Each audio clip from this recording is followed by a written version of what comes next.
สบายดีพี่น้องมื้อนี้ยายหลายสิพามาเว้าเรื่องบาปบุญคุณโทษอันนี้หันบ่แม่นเว้าเรื่องงมงายใดเว้าเรื่องทางศาสนาใดเว้าเรื่องชีวิตตัวจริงของยายบาปบุญคุณโทษมีคันเว้าแบบหนึ่งเนาะคันเว้าแบบหนึ่งว่าบ่มีบาปบ่มีบุญบาปแม่นหยังบาปแม่นสิ่งที่เฮาเฮ็ดบ่ดีบุญเด้แม่นหยังบุญแม่นสิ่งที่ดีที่เฮากระทำดีเฮ็ดดีคิดดีประพฤติดีจิตใจดีสนุกเบิกบานอันนั้นเอิ้นว่าบุญตามยายที่ไปมาหลายบ่อน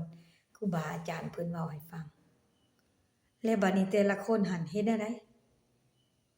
ถ้าว่าตามโบราณคำสอนหรือว่าพ่อแม่ตายายเฮาเว้าฟังผู้ใดทำบุญก็ได้บุญผู้ใดทำบาปก็ได้บาปบาปแม่นหยังเพิ่นว่าบาปอยู่ใกล้บุญนั่นอยู่ไกลแต่ว่าบาปน่ะมันบ่ได้แม่นเป็นโตเป็นขาเป็นแข้งเป็นขาย่างมามันบ่แม่นได้พี่น้องเอ้ยคำว่าบาปน่ะ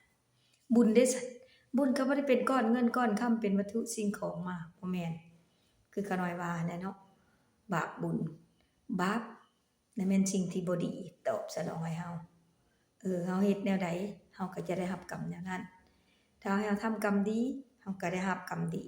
กรรมดีแนวใดคือว่าเฮาเฮ็ดดีเฮาก็ได้ผลตอบสนองมาดีอยู่ดีมีแรงอันนี้ก็เอิ้นว่าบุญอันหนึ่งสุขภาพแข็งแรงพลานามัยสมบูรณ์บ่เจ็บบ่โซบ่เป็นพยาธิอีหยังต่างๆก็เอิ้นว่าพละหรือว่าบุญเฮามีบุญเนาะบัดนี้บาปอันเด้ซั่น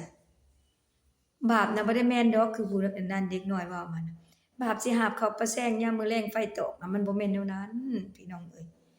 เฮ็ดจั่งใดมันก็บ่ได้วิตไดถ้าเฮาสร้างเอามันก็ได้โลดบาปน่ะไวกว่าหมู่หมดทำความดีคือเพิ่นว่า3ปีนี่บ่ได้อยากเห็นผลเด้ถ้าทำความชั่วนี่วินาทีหนึ่งเห็นโลดยกตัวอย่างเนาะเอิ้นว่าบาปมันน่ะไปหาเอาของเพิ่นมาเป็นของโตหรือว่าศัพท์บ้านๆว่า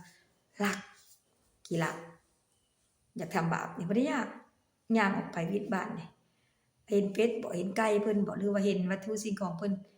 ไปจับเอาของเพิ่นมาซะนี่โอ้ยทันตาเลย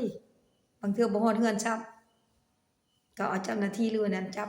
อันนั้นแหละเอิ้นว่าบาปพี่น้องเอ้ยฉะนั้นเพิ่นจึงสั่งสอนเฮาไว้ว่าบาปก็มีบุญก็มีบูฮานหรือว่าคำสอนของเพิ่นเว้านะแต่ละคนต้องทำบุญไว้บ่ให้ทำบาปอันนี้แหละเพิ่นจังว่าบุญน่ะแม่นถึงสิ่งที่เฮาทำดีนะเอิ้นว่าเป็นบุญของเฮาหมดทุกอย่างเอิ้นว่าบุญตัวนั้นเฮามีบุญหลายเฮาเฮ็ดดีทำดีประพฤติดีคิดก็ดีไว้แล้วนะว่าเฮาสิเฮ็ดหยังบาปนี่เฮ็ดเอาน้อยหนึงก็เห็นแต่ผู้เฒ่าผู้ห่านเพิ่นพาเข้าวัดฟังธรรมฟังคำสอนของพระสัมมาสัมพุทธเจ้าหรือว่าครูบาอาจารย์เพิ่นผู้ที่เรียนรู้นักปราชญ์อาจารย์เพิ่นสอนให้เฮารู้ว่าบาปแนวใดบุญแนวใดบาปบุญคุณโทษน่ะอันนี้แหละพี่น้องมื้อนี้ยายเว้าให้ฟังส่ำนี้ก่อนเนาะมื้อหน้าจังเว้าต่อเรื่องบาปบุญคุณโทษเว้าให้ฟังตื้นๆได้อุปมาได้บ่ได้แม่นว่าบาปเป็นโตมาย่างมา4ขา5ขาบ่แม่นบุญเด้เป็นจังไดบินมาเหาะมาเหินมาบ่แม่นแม่นพฤติกรรมที่เฮาทำเอิ้นว่าบาปบุญของพวกเฮาเนาะเอาถ้าว่าตัวนี้มีสาระดีก็ให้แต่ละคนหันกดไลค์กด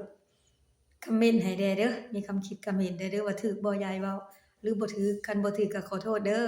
นักปราชญ์อาจารย์หรือว่าผู้ที่เพิ่นรู้ผู้ที่รู้หลายๆหันนะผู้ขานหักก็ฟังได้น้อยหนึงคันสิเว้าแล้วก็ซ้ำเข้าโรงเรียนอนุบาลความรู้ของผู้ขาดที่อยากมาสอนลูกสอนหลานต่อไปเนาะเอาขอบใจก่อนตอนนี้ก่อน